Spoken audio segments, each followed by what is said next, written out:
दोस्तों, लोग हमें पागल यूट्यूबर क्यों कहते हैं? क्योंकि हम आपके लिए अच्छी अच्छी कहानियां ढूंढ के लाते हैं या फिर खुद ही बनाते हैं, और उम्मीद सिर्फ इतनी रखते हैं कि आप हमारे वीडियो को पूरा देखें, चैनल को सब्सक्राइब करें और वीडियो को लाइक करें और एक प्यारी सी कमेंट कर दें। तो चलिए दोस्तों, वीडियो देख लीजिए। जय हिंद। दोस्तों, मैं हूं मिन्नत पटेल और आप देख रहे हैं चैनल कुरुक्षेत्र। और आज हम आपके लिए लेके आए हैं एक कहानी कि ए मेरे दोस्त भरोसा रख, चमत्कार भी होगा। तो ऐसे ही कहानी शुरू करते हैं। एक वक्त की बात है कि एक शहर में एक बहुत बड़ा सेठ, जिसकी सबसे ज्यादा फैक्ट्रियां थी उस शहर में, सबसे ज्यादा पैसे वाला था, वैसा एक सेठ जो कि अपने काम से शाम को वापस घर लौट रहा था। वो शाम को अपने घर लौटता है, तब वो देखता है कि घर में सभी लोग पूजा पाठ कर रहे थे, लेकिन वो सेठ अपने घर में एक नास्तिक टाइप का इंसान था जो कि भगवान से डिस्टेंस बनाए रखता था, भगवान से बहुत करीब नहीं जाता था। वो अपने कमरे में जाता है, वहां पे नौकर आता है। वो नौकर को बताता है कि तू एक कप कॉफी लेके आ। नौकर बोलता है जी साहब मैं कॉफी लेके आता हूँ, और नौकर वहां से चला जाता है। नौकर वहां से चला जाता है, उसी वक्त सेठ को ऐसा कुछ गड़बड़ी होने लगा, उन्हें सीने में दर्द होने लगा, बेचैनी सी महसूस होने लगी। उन्होंने नौकर को आवाज लगाई और बोला कि तू डॉक्टर्स को पहले बुला, कॉफी बाद में बना लेना। नौकर आता है, उसने शहर के सबसे बड़ी हॉस्पिटल के डॉक्टर्स को बुला लिया। डॉक्टर्स वहां पे आ भी गए, डॉक्टर ने चेकअप भी कर लिया। उसके बाद डॉक्टर ने सेठ को बताया कि आप पूरी तरह से ठीक है, तो फिर भी आपको बेचैनी क्यों हो रही है? डॉक्टर ने बताया कि आप बिल्कुल ठीक है। सेठ ने फिर भी बोला कि मुझे बेचैनी हो रही है, कोई दवाई दे दो। डॉक्टर ने फिर उन्हें दवाई दी और नींद की गोली भी लिख ली। अगर आपको नींद ना आए तो ये गोली भी ले लेना। फिर डॉक्टर्स वहां से चले जाते हैं। सेठ अपने कमरे में आराम से सो रहे थे। उसी वक्त उन्हें थोड़ा कमरे में घुटन सा होने लगा। उन्हें लगा कि शायद कमरे में हूं इसलिए ऐसा लग रहा है। वो जाते हैं अपने घर के बगीचे में, जाकर थोड़ा सा टहलते हैं। उसी वक्त वो सोचते हैं कि थोड़ा बाहर जाके आओ।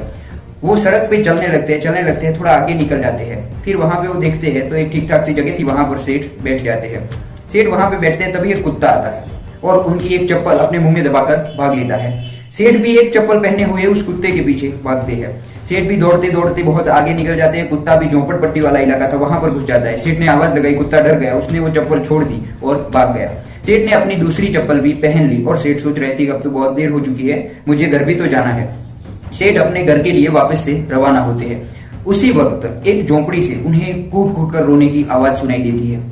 सेठ सोचते हैं कि इस वक्त, सुबह के वक्त कौन रो रहा है।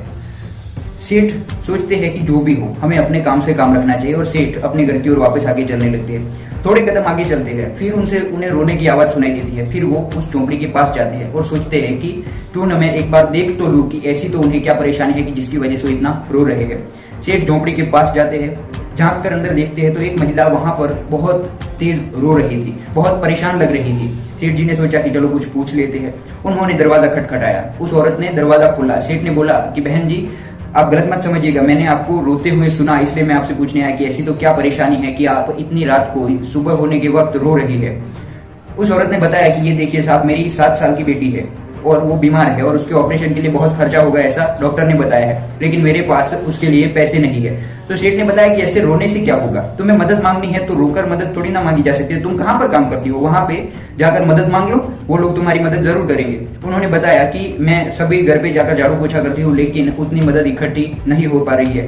तब कल मुझे बाबा जी ने बताया था कि सुबह के 4 बजने के वक्त पे तुम जोर जोर से रोने लगना और ईश्वर को याद करके प्रार्थना करना, जरूर से चमत्कार होगा। तो मैं देख रही थी कि शायद उस बाबा जी की बात सच हो जाए, इसलिए मैं रो रही थी कि शायद भगवान मेरी मदद कर दे।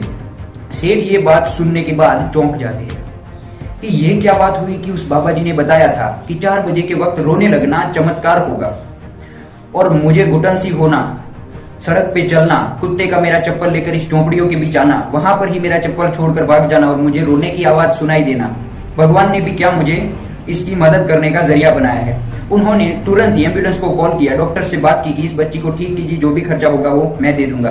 फिर वो सोच रहे थे कि मैं एक नास्तिक किस्म का इंसान हूँ, भगवान से दूरी बनाए रखता हूँ, भगवान में इतना मानता नहीं हूँ, फिर भी भगवान ने मुझे जरिया बनाकर इसकी मदद करने के लिए भेजा। मतलब कि ऊपर वाला होता है, और अगर भरोसा रखे तो चमत्कार भी होता है। और उन्होंने उस औरत को काम भी दिया कि मेरी बहुत सारी फैक्ट्रीज है, तुम्हें जो भी काम आता है वो काम तुम मेरी फैक्ट्रीज में कर सकते हो। और उन्होंने सर्वेंट क्वार्टर भी दे दिया ताकि उन्हें रहने में भी कोई दिक्कत ना हो।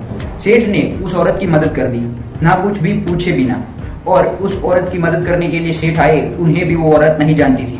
लेकिन इस कहानी से हमें ये सीखने को मिलता है कि पहली बात कि अगर हमें भरोसा होगा तो ईश्वर हमारी मदद जरूर से करता है, चमत्कार होता है। दूसरी बात कि हमें आपस में एक दूसरे की मदद करनी चाहिए, तभी एक दूसरे की मदद से हम आगे बढ़ सकते हैं। और तीसरी बात, हमेशा सलाह देने से कुछ नहीं होता, साथ भी देना होता है। और हम आपके लिए ऐसी ही मोटिवेशनल और इंस्पायरिंग कहानी लेकर आते हैं, तो इसकी वजह है कि आप लोगों का प्यार, हमारी मेहनत और ईश्वर का आशीर्वाद। तो अगर आप हमारे चैनल पे नए हैं तो चैनल को सब्सक्राइब कीजिए, वीडियो को लाइक कीजिए, कमेंट कीजिए, शेयर कीजिए और जुड़े रहिए हमारे साथ। जय हिंद।